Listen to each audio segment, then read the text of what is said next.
성도 여러분 안녕하십니까? 행복한 안식일을 허락하신 하나님 앞에 감사를 드립니다.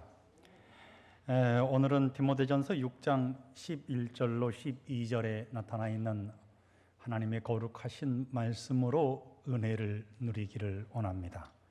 성경 말씀 디모데전서 6장 11절로 12절에 사도 바울은 디모데를 향하여 이렇게 권면하고 있습니다. 오직 너 하나님의 사람아. 사도 바울은 디모데를 향해서 디모데야, 너는 하나님의 사람이다 라고 칭하고 있는 것입니다. 하나님의 사람 디모데야, 이것들을 피하고 의와 경건과 믿음과 사랑과 인내와 온유를 따르며 믿음의 선한 싸움을 싸우라. 영생을 취하라. 이것을 위하여 내가 부르심을 받았고 많은 증인 앞에서 선한 증거를 증거하였도다. 하나님의 사람, 가슴 설레는 말입니다. 정말 감동스러운 말입니다. 하나님의 캐스팅을 경험한 사람, 구원을 경험하고 하나님 앞에 새 노래를 부르는 사람, 하나님께서 소중히 여기는 사람, 하나님의 사람입니다. 2019년 7월 10일자를 기준으로 하면 세계 인구는 약 77억 1600만 명이라고 합니다. 세상에는 정말 많은 사람들이 살고 있습니다. 77억이 넘는 사람들이 각기 있는 장소에서 살아가면서 성도 여러분 약 50만 개의 직업을 가지고 살아간다고 합니다. 여러 다양한 계층들을 살펴볼 수가 있는 것입니다. 어떤 사람은 정치가로, 어떤 사람은 교육가로, 어떤 사람은 사업가로, 어떤 사람은 농사를 짓는 사람으로 살아가고 있습니다. 그러나 재림 성도인 우리는 내가 하나님의 복음을 전하는 목사라 할지라도, 장로라 할지라도, 집사라 할지라도, 혹은 내가 사업을 하는 사업가라 할지라도, 혹은 공직에 있는 사람이라 할지라도, 내가 교사라 할지라도, 내가 의사라 할지라도 그리스도 예수 안에서 불리워질 수 있는 가장 놀라운 칭호는 무엇일까요? 하나님의 사람입니다. 정말 멋진 호칭 아니겠습니까? 성경을 보면 우리가 얼마나 하나님의 은혜를 크게 받았는지, 하나님께서 우리에게 얼마나 큰 은총을 주셨는지를 알게 됩니다. 우리는 부족하고 우리는 연약하고 나약한 사람이었는데 하나님께서 우리를 어떻게 불러주셔서 하나님의 사람이라고 칭해 주셨는지 히브리서 2장 11절은 이렇게 말씀합니다. 거룩하게 하시는 이와 거룩하게 함을 입은 자들이 다 한 근원에서 난지라. 그러므로 형제라 부르시기를 부끄러워하지 아니하시고 그랬어요. 내가 어떤 사람이라 할지라도 그리스도 예수 안에 있으면 거룩한 사람이 되는 것입니다. 그리고 한 형제가 되었으니 부끄러워하지 아니하고 하나님의 사람인 것입니다. 이르시되 내가 주의 이름을 내 형제들에게 선포하고 내가 주를 교회 중에서 찬송하리라 하셨으며 또다시 내가 그를 의지하리라 하시고 또다시 볼지어다 나와 및 하나님께서 내게 주신 자녀라 하셨으니 라고 말씀하고 있는 것입니다. 오늘 우리 사랑하는 모든 행복한 성도들이 사랑하는 가족들로부터 하나님의 사람이란 칭호를 듣고 지인들로부터 하나님이라고 하는 칭호를, 하나님의 사람이라고 하는 칭호를 들을 뿐만 아니라 이웃들로부터도 당신은 정말 하나님의 사람이야라는 칭호를 얻게 되시기를 주의 이름으로 간절히 축원드립니다. 성도 여러분, 성경에는 하나님의 사람이라고 불리워진 위대한 믿음의 노독들이 등장합니다. 어떤 사람들이 하나님의 사람이란 칭호를 얻게 되었을까요? 성경에 있는 말씀을 보면 신명기 33장 1절에 모세가 죽기 전에 그가 어떻게 하나님을 사랑하고 이스라엘 백성들을 적과 꿀이 흐르는 가나안 땅으로 인도하시기 위해서 노력했는지 하나님의 사람 모세가 라고 표현합니다. 사무엘상 9장 6절에는 이 성에 하나님의 사람이 있는데 존중이 여김을 받는 사람이라 사울을 가리켜서 하나님의 사람이라고 표현합니다. 한 나라를 다스릴 사람은 정치가도 아니요 웅병가도 아니요 돈이 많은 사업가도 아닌 것입니다. 한 나라를 다스릴 사람은 하나님의 사람입니다. 열왕기상 12장 22절에 있는 말씀을 보면 하나님의 말씀이 하나님의 사람 스마야에게 임하여 가라사대 뿐만 아니라 열왕기하 1장 9절에는 엘리야에게 이르되 하나님의 사람이요, 열왕기하 5장 8절에 엘리야의 제자인 엘리사에게 하나님의 사람 엘리사라고 하는 칭호를 쓰고 있습니다. 역대하 8장 14절에 있는 말씀을 보면 성도 여러분, 위대한 하나님의 용사였던 다윗을 가리켜서 하나님의 사람 다윗이라고 표현하고 있습니다. 구약 성경에 나타나 있는 믿음의 사람, 믿음의 노독, 하나님의 사람은 어떤 사람이었는가 하면 하나님께서 제시하신 길을 걸어간 사람들이 하나님의 사람이라고 불리워졌습니다. 신약 성경에는 디모데가 유일하게 하나님의 사람이라고 불리워졌습니다. 그리고 오늘 마지막 시대를 살아가는 하나님의 거룩한 백성인 하나님의 남은 자손인 우리에게도 디모데에게 붙여주셨던 하나님의 사람이라고 하는 위대한 칭호를 하나님께서 우리 모든 성도들에게 주신다는 사실을 기억하게 되시기를 간절히 소망한 것입니다. 하나님께서 우리를 하나님의 사람이라고 불러주신 이유가 무엇일까요? 왜 하나님께서 우리를 가르쳐서 하나님의 사람이라 칭해 주셨을까요? 디모데후서 3장 17절은 이렇게 말씀합니다. 성도 여러분, 디모데후서 3장 17절 있는 곳에서 우리 다 함께 큰 음성으로 봉독해 볼까요? 시작. 이는 하나님의 사람으로 온전케 하며 모든 선한 일을 행하기에 온전케 하려 함이니라. 바울이 디모데를 부를 때 하나님의 사람이라고 부른 것은 디모데가 영적인 아들로서 바울의 뒤를 이을 복음 전도자가 되어야 했기 때문입니다. 복음 전도자가 되어야 했던 디모데는 하나님 안에서 그리스도 예수의 은혜 아래서 온전한 사람이 되어야 했습니다. 하나님께서 주신 정체성을 절대로 잃어버려서는 안 되었기 때문인 것입니다. 하나님의 사람으로 살아간다는 것은 무엇을 의미할까요? 하나님의 길을 걸어간다는 것은 어떤 길을 걷는 것일까요? 성경은 오늘 5가지를 우리에게 제시합니다. 첫 번째로, 하나님의 사람은 피하는 사람입니다. 두 번째로는 쫓는 사람입니다. 세 번째로는 싸우는 사람입니다. 네 번째로는 영생을 취하는 사람입니다.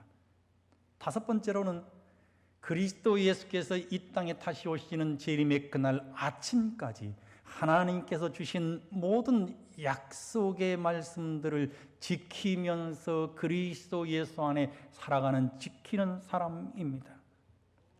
첫 번째, 하나님의 사람은 이것들을 피하는 사람이라고 말씀했습니다.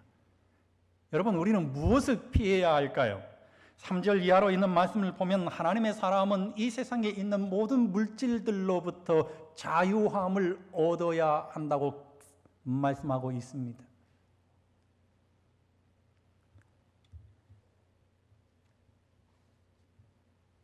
디모데전서 6장 10절에 돈을 사랑함이 일만 악의 뿌리가 되나니 이것을 사모하는 자들이 미혹을 받아 믿음에서 떠나 많은 근심으로서 자기를 찔렀도다 라고 기록하고 있습니다.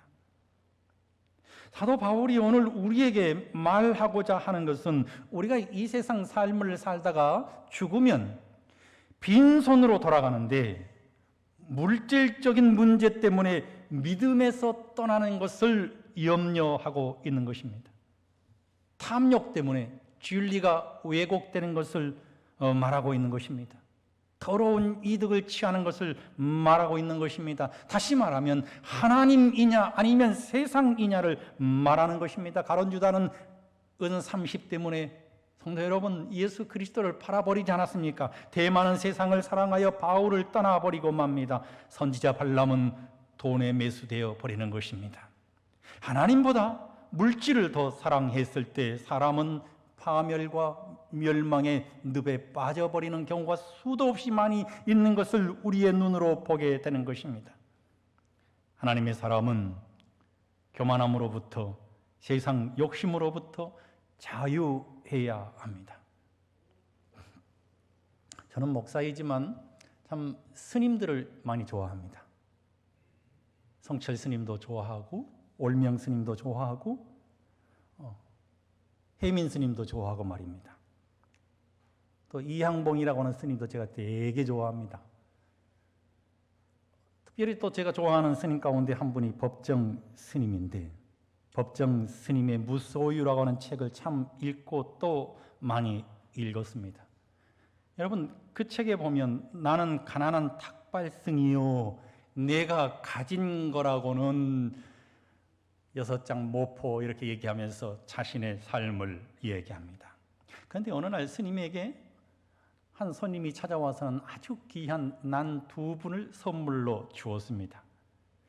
무소유였던 스님에게 난 2분이 선물로 주어지자 성도 여러분 이 법정 스님의 삶이 변화되기 시작했습니다. 먼저 무소유였던 그분이 말입니다. 각종 이 SNS를 통해 가지고 난을 어떻게 키우면 잘 클 수 있을까를 검색하고 또 그 다음에는 지인에게 부탁해서 하이퍼넥스라고 하는 비료를 또 주문해서 또 뿌리고 말입니다. 아침에 선선한 새벽 기운이 불어오면 난을 내다 놓았다가 햇빛이 내려지면 바로 또 난을 또 그늘진 곳으로 들여 놓았습니다. 겨울에는 온도를 맞춰주기 위해서 불을 피우고 어느 날 출타를 하였는데 이 노 스님과 대화를 나누다가 차를 마시면서 말입니다. 갑자기 떼약볕에 내어놓았던 이 난이 걱정되기 시작한 것입니다. 선선할 때 내어놓았는데 지금쯤은 난 잎사귀가 말라서 타버리지 않았을까.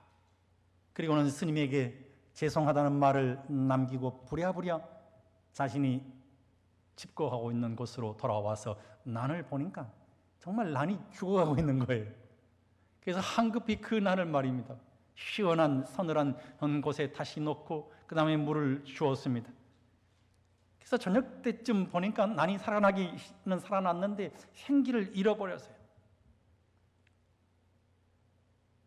자리에 누웠습니다. 난 때문에 일어난 일들을 생각해 보니까 평생을 무소유의 삶을 살아가겠다고 결심했던 자신이 말입니다. 집착하고 있는 모습을 발견하게 된 것입니다. 한 가지에 너무 집착하고 있는 것을 발견하게 되었어요.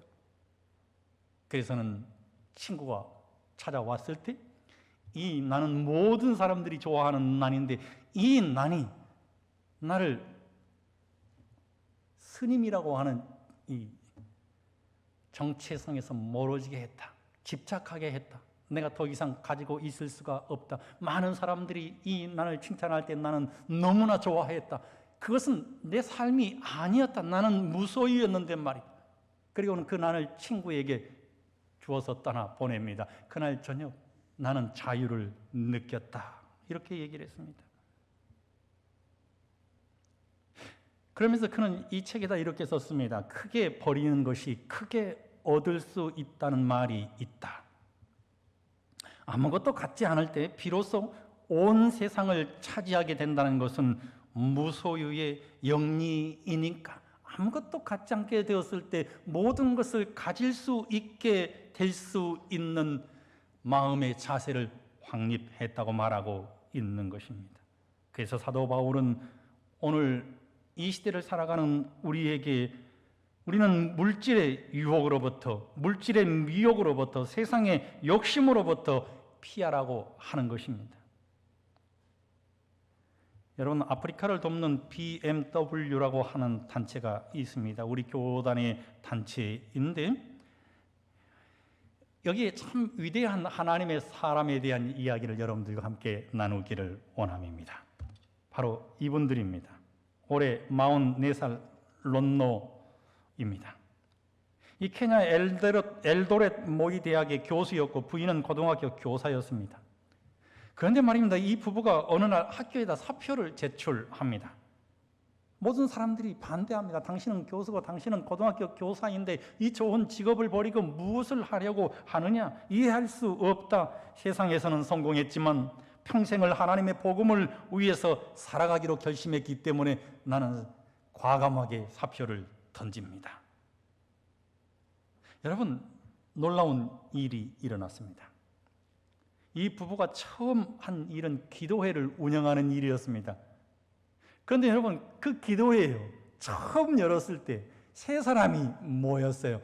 세 사람이 모여서 하나님, 우리와 함께 해 주셔서 이 지역을 복음화시킬 수 있도록 은총을 내려 주십시오 라고 기도하는 그 기도 모임이 말입니다, 점점 사람이 불어나기 시작해서는 200명이 되더니 500명이 되고, 여러분, 어느 날은 하나님 앞에 철야 기도를 드리는 철야 기도회의 날이었는데 1000명이 모여서 하나님 앞에 예배하게 되는 것을 발견하면서 이것은 하나님께서 우리 부부에게 주신 기적 중의 기적이라고 노래했습니다.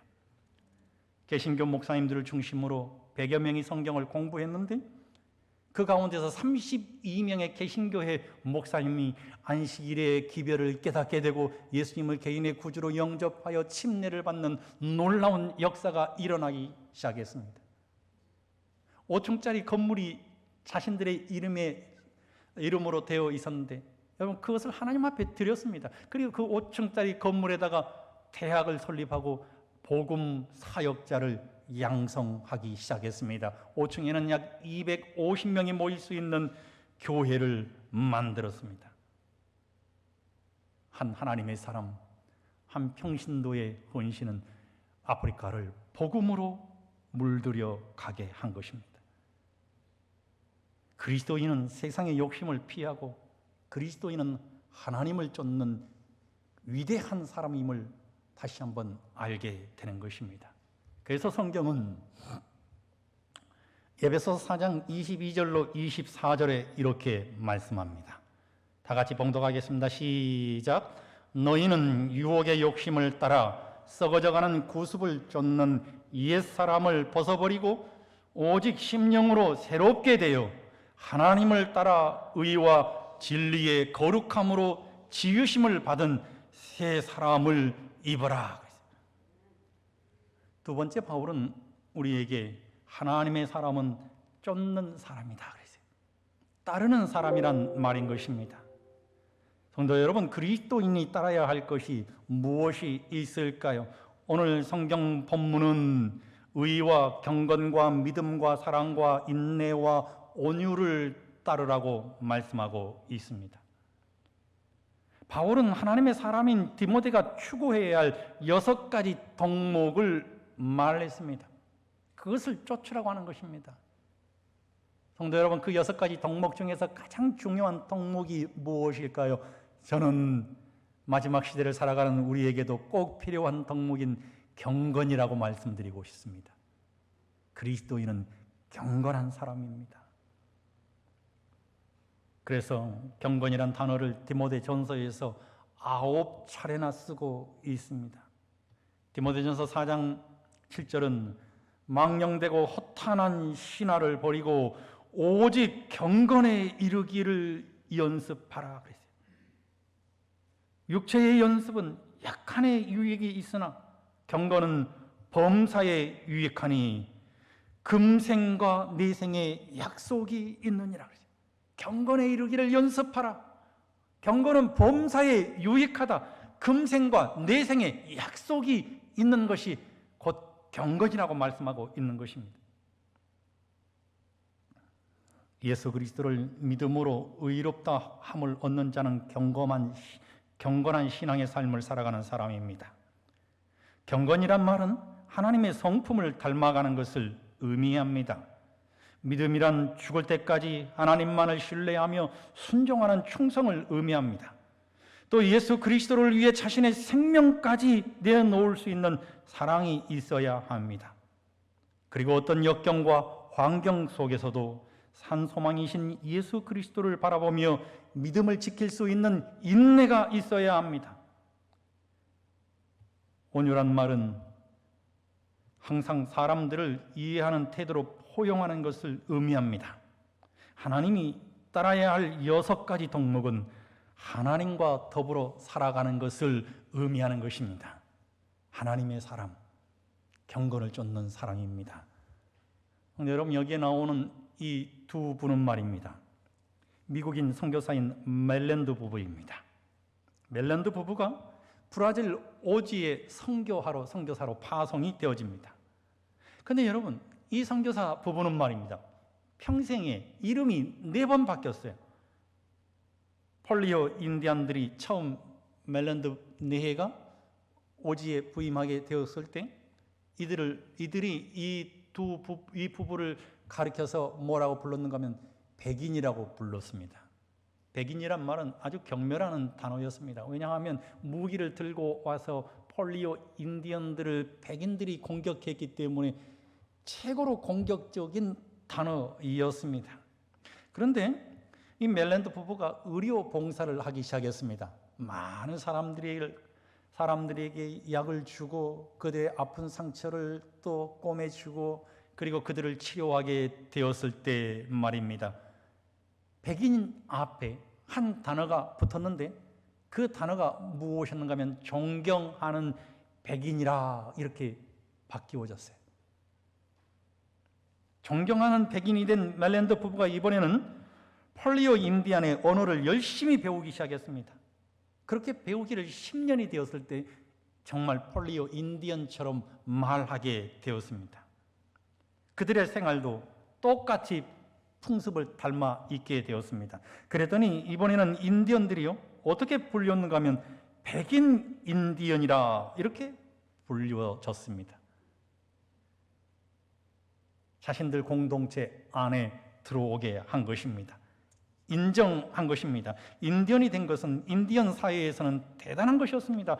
함께 먹고 함께 자고 함께 생활하고 똑같은 언어로 살게 되었을 때 인디언으로서의 대접을 받게 된 것입니다. 멜랜드 부부가 어느 날 길을 가고 있는데 한 소년이 쓰러져서 부상당하여 있는 모습을 발견하게 되었습니다. 발에서는 피가 철철 흐르고 있었습니다. 가던 길을 멈추고 소년의 발을 보니까 말이에요. 굉장히 많이 이 상처가 찢어져서 피가 흐르고 있는 것을 발견하게 되었습니다. 자신이 입고 있는 옷을 찢었습니다. 그리고는 상처를 감쌌습니다. 그리고 부목을 떼가지고 지혈을 했습니다. 마침 그곳을 지나가고 있던 인디언 추장과 그리고 동네 사람들이 그 모습을 보고 이렇게 말했습니다. 인디언의 발을 씻는 백인을 보았는가? 우리 인디언을 위해서 자신의 귀한 옷을 찢을 수 있는 그 마음은 하늘의 마음이요. 그런 그들은 하늘이 보내준 하늘의 사람이다라고 말했습니다. 여러분, 그때부터 멜랜드 부부는 말입니다. 폴리오 인디언들에게 하나님의 사람이라고 불리워지기 시작했습니다. 백인이 존경하는 백인이 되고 존경하는 백인이 백인 인디언이 되고 마침내 하나님의 사람이라고 불리워지게 된 것입니다. 이 김동신이라고 하는 사람이 기도하는 섬 소록도라고 하는 책을 썼습니다. 참 좋은 책입니다. 그런데 그 책 내용 중에 하나님을 고대하는 사람이라고 하는 이 부분이 있습니다. 새벽 3시 카메라 장비를 들고 부랴부랴 소록도 중앙교회로 향했다. 섬 전체가 부슬부슬 내리는 겨울비에 젖어들고 있었다. 교회에 도착하자마자 뒤편에 자리를 잡았다. 잠시 후에 나는 깜짝 놀라고 말았다. 맨 앞줄에 앉아 계신 한 할아버지의 팔과 다리가 모두 없었기 때문이다. 바깥에 겨울비가 내리고 있어 스산하고 추운데 게다가 새벽이라 깜깜하기까지 한데 어떻게 이곳까지 나오셨을까? 너무나 의아했다. 아마 누군가가 업어서 모셔왔겠지? 나는 이 예배가 끝난 후 그분의 뒤를 따라가 보았다. 그분은 혼자서 예배당 문까지 천천히 기어가셨다. 그뿐 아니었다. 문턱을 넘어 빗물이 흥건한 차가운 시멘트 바닥을 배로 밀며 나아가고 계셨다. 나와 그분과의 거리가 한두 걸음 정도로 좁혀졌을 때 나는 더욱 놀랐다. 그분이 낮은 목소리로 찬송가를 부르고 계셨기 때문이다. 나는 다가가 물었다. 할아버지, 비가 오는데 교회에 오시는 게 힘들지 않으셨어요? 할아버지, 비가 오는데 교회에 오시는 게 힘들지 않으셨어요? 성도 여러분, 그때 이 할아버지가 이렇게 대답하셨다고 합니다. 힘들긴요. 예배도 드리고 하나님을 만나서 매우 행복하지요. 예배도 드리고 하나님을 만나서 매우 행복하지요. 할아버지는 웃으며 가던 길을 재촉하셨다. 집으로 돌아가는 그분의 모습, 그 와중에도 찬송을 부르고 계셨다. 내가 지금 환청을 듣고 있나? 저런 불편한 몸을 하고서 도대체 무엇이 감사하단 말이지? 소록도는 정말 특별한 세상이다. 성경에서 봤던 믿음의 사람들을 자연스럽게 만날 수 있는 아주 특별한 곳이다.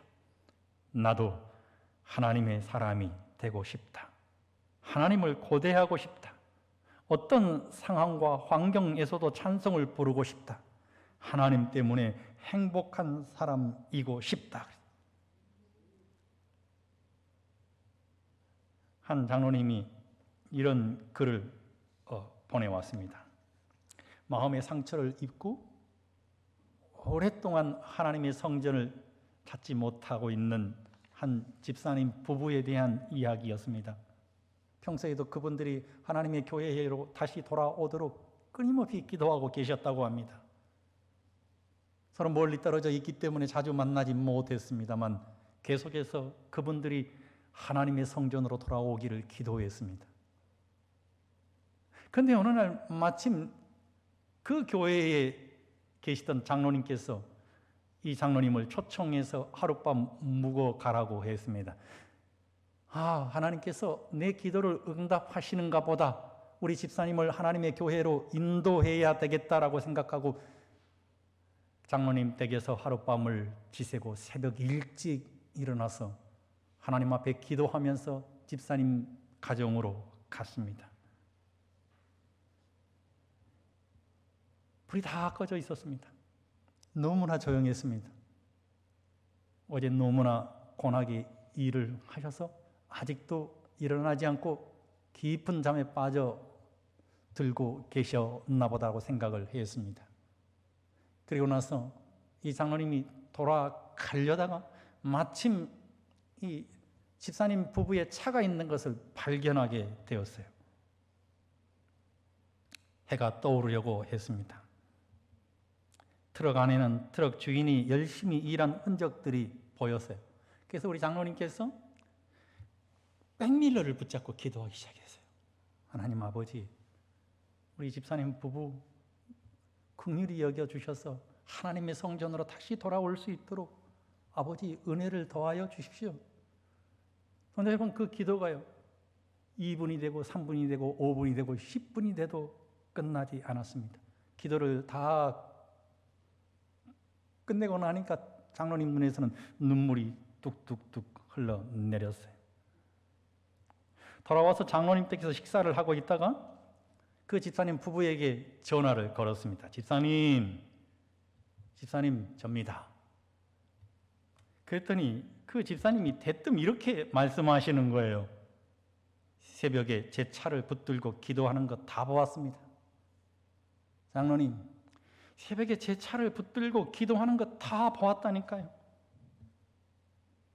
장로님 그 기도하는 모습 보고 제 가슴이 뭉클했습니다. 저를 장로님께서 울리셨습니다. 연약해진 제 가슴을 장로님께서 철석같이 든든하게 붙잡았습니다. 장로님, 이제 교회 출석 이제는 빠지지 않겠습니다. 교회에 나가겠습니다. 그래서 장로님께서 이렇게 썼어요. 저도 가슴이 뭉클하였습니다. 그 집사님과 천국 가는 나그네 길의 동반자로서, 하나님 사업의 동반자로서 주님 가신 그 피 묻은 길을 같이 갈 수 있게 되었구나 하는 안도감과 기쁨이 밀려왔습니다. 그리고 그 집사님 네 분과 후일 천국에서 같이 살게 될 거라는 확신이 들었습니다. 사랑하는 성도 여러분, 사도 요한은 요한일서 5장 4절에 우리에게 이렇게 얘기합니다. 대저 하나님께로서 난 자마다 세상을 이기느니라. 세상을 이긴 이김은 이것이니 우리의 믿음이니라. 하나님의 마지막 백성인 우리가 쫓아야 할 것은 무엇일까요? 예수님 안에서 경건한 재림 성도의 삶을 살아가는 것이죠. 그리고 오늘 세 번째로, 믿음의 선한 싸움을 싸우는 사람이 하나님의 사람이라고 말합니다. 여기 믿음의 선한 싸움을 싸우라는 말은 문법적으로 성도 여러분 완료 진행형입니다. 과거에 싸우는 것이 아닙니다. 미래에 싸우는 것이 아닙니다. 과거에도 싸웠고 현재에도 싸웠고 미래에도 싸우는 완료 진행형인 것입니다. 항상 싸우는 것입니다. 그래서 예수 그리스도를 개인의 구주로 영접했던 바울은 말입니다. 다메섹에서 예수님을 만난 이후에 자신은 평생 선한 싸움을 싸운다고 얘기하고 있는 것입니다.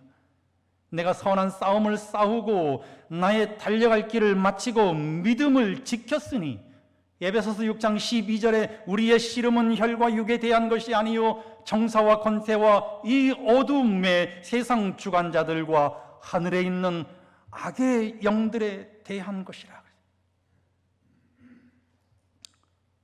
믿음의 용사 다윗은 하나님 놀라운 은혜로 선한 싸움을 싸운 대장부였습니다. 이스라엘이 블레셋과의 전투에서 패배가 코앞이었을 때, 거대한 골리앗 앞에서 이스라엘이 할 수 있는 일이 아무것도 없게 되었을 때, 한 작은 소년 믿음의 용사 다윗은 하나님 앞에 선한 싸움을 싸우기로 결심합니다. 조약돌 몇 개를 가지고 나아갑니다. 승리의 비결은 간단했습니다. 다윗이 골리앗과 싸웠기 때문입니다. 다윗이 싸운 것이 아니라 하나님이 싸워주셨습니다.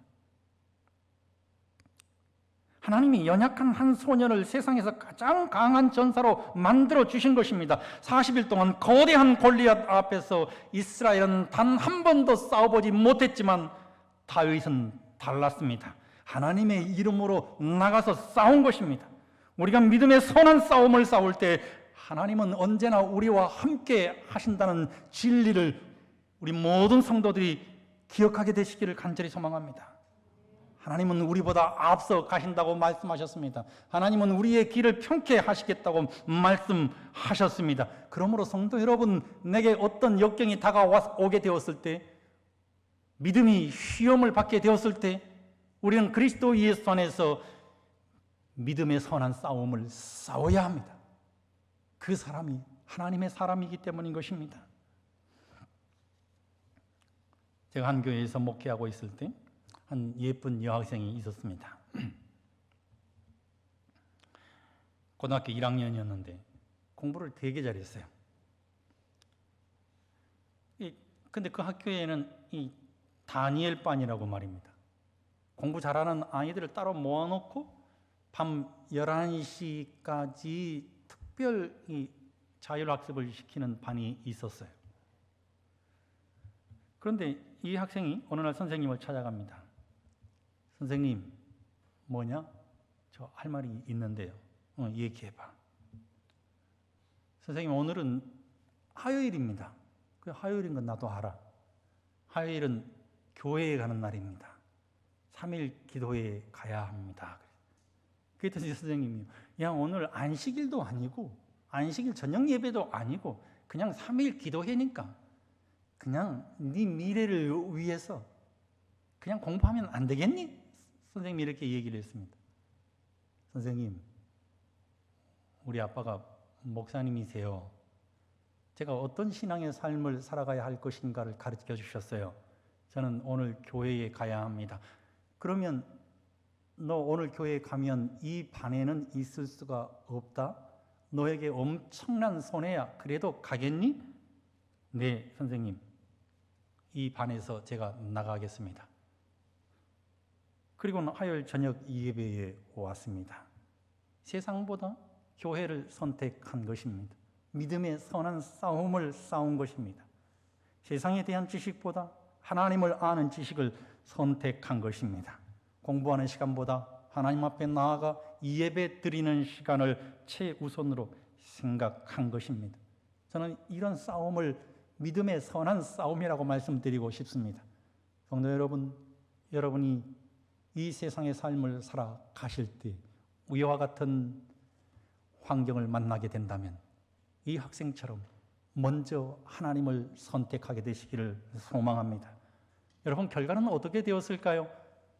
아침에 특별회의가 열렸는데 이 학생만 예로 3일 기도회에 참석할 수 있도록 하겠다고 하는 특별 지침이 내려졌습니다. 우리는 원하든 원치 않든 간에 영적인 싸움터에 있습니다. 믿음의 싸움은 자기와의 싸움입니다. 믿음의 싸움은 사탄과의 싸움입니다. 믿음의 싸움은 성도 여러분, 하나님이냐 세상이냐를 선택하는 기로에서 하나님을 선택하는 싸움인 것입니다. 그것이 바로 죄에서 승리하는 싸움인 것입니다. 오늘 우리 모든 성도들이 하나님의 사람으로서 세상을 피하고 하나님을 따르는 믿음의 선한 싸움을 싸워서 영생을 취하시고 주님께서 이 땅에 다시 오시는 그날 아침까지 그리스도 예수 안에서 하나님의 남은 자손으로서의 정체성을 지키게 되시기를 주님의 이름으로 간절히 축원드립니다.